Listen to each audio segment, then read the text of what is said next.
Good day, my amiable people out there. I'm happy to meet you again. I am Folahan Oyelekon. Today, I'm discussing the plot summary of Invisible Man, written by Ralph Ellison.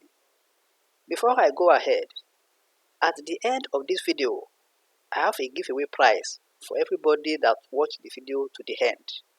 So at the end of the video, I will announce this. Let's move on. Invisible Man, plot summary. The narrator is a black man who describes his living conditions in an underground room wired with hundreds of electric lights that are operated by power stolen from the city's electric grid. He narrates the ways he has experienced social invisibility during his life. He narrates the story from his teenage years. He lives in a small southern town, and when he graduates from high school, he wins a scholarship to a black college. However, before he receives the scholarship, he must take part in a brutal battle royale for the entertainment of the invited rich white men. So the narrator is a very brilliant student according to the way it's presented in the text. Let's go on. One afternoon, during the narrator's years in the college, he drives Mr. Norton, a visiting rich white trustee, out among the old slave quarters beyond the campus. Along the way, he stops at the cabin of Jim Trueblood. This Jim Trueblood is also a black man. Let's see what happens. Jim Trueblood has impregnated both his wife and his daughter at the same time. This incident horrifies Mr. Norton that he requests a drink. The narrator then drives him to a bar where there are many prostitutes and patients from a nearby mental hospital. The place is so rowdy that the mental patients who are supposed to keep the patient under control cannot control them. The patient disturbs the narrator and Mr. Norton that Mr. Norton nearly suffocates. The narrator has to rush Mr. Norton out of the rowdy place quickly and drive him back to the campus. Dr. Bledsoe is the college president. He is furious with the narrator for this incident and blames him for taking Mr. Norton beyond the campus and exposing him to the crude life of the black. He thereby expels him from the school. Before the narrator leaves, Dr. Bledsoe gives several sealed letters of recommendation, quote and unquote, to him to give to friends to assist him in finding a job to do so that he may re-enroll in the school. That is, when the narrator is leaving, Mr. Bledsoe gives him some letters and he tells the narrator that they are letters of recommendation so that he will be employed for him to be able to re-enroll back in the school. Let's move on. He travels to New York where he distributes the letters but records no success. The son of the recipient reveals the content of the letter and it reveals Dr. Bledsoe's intention not to admit the narrator into the school again.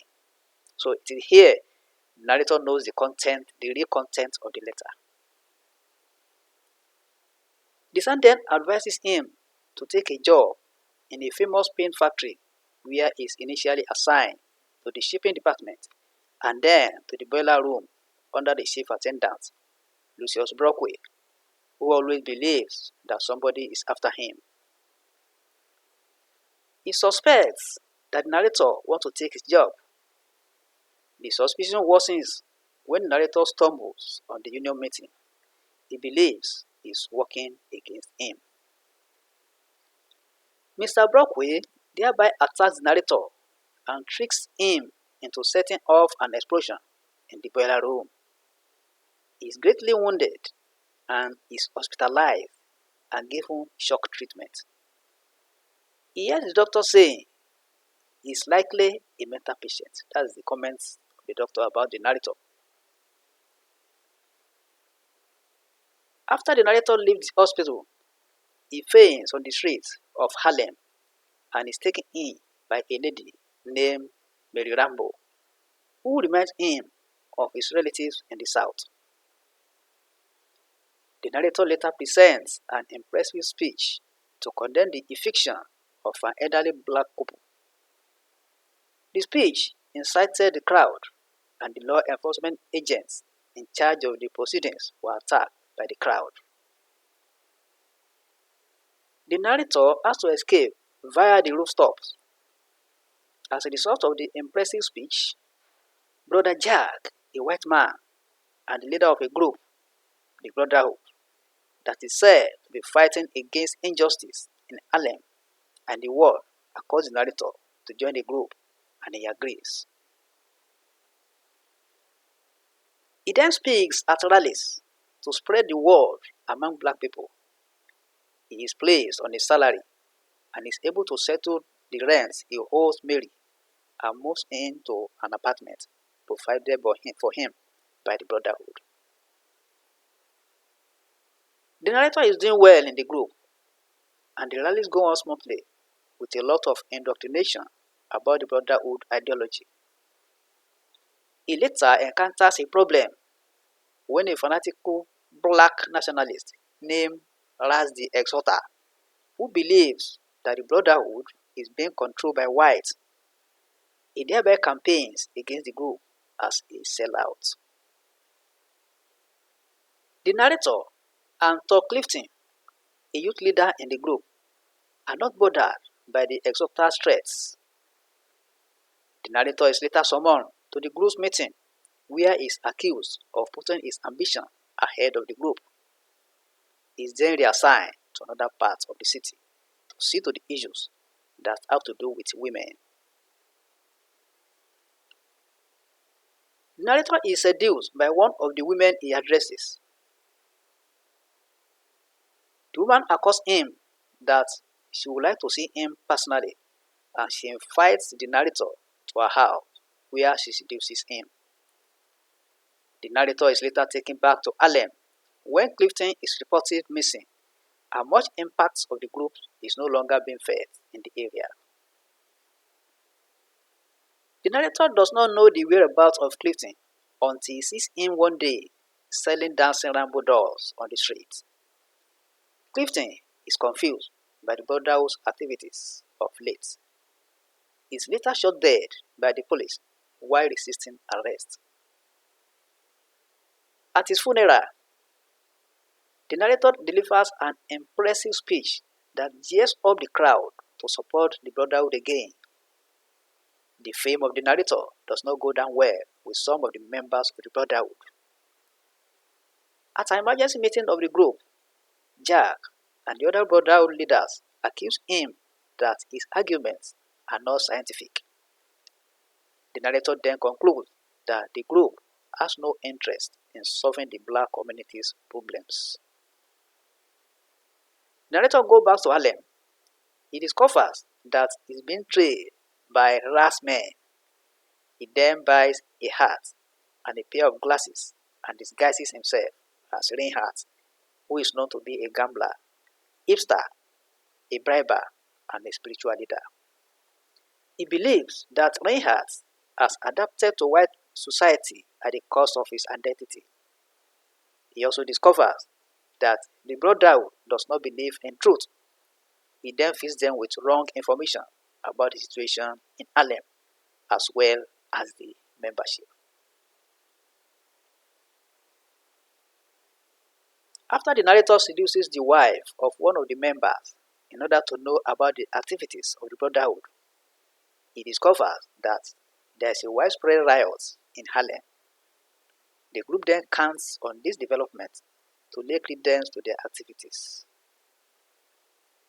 The narrator mixes up with a group of looters who burn down a tenement building but later move away from them. He then leaves to look for Ras, who now calls himself the Destroyer. He rides on horseback with his spear and shield in his hand. He campaigns against the narrator and urges the crowd to lynch the narrator. The narrator is able to attack him with the spear and escape into an underground coal bin. This is how the narrator who is invisible finds himself living an isolated life underground. So this is the end of the plot summary of Invisible Man.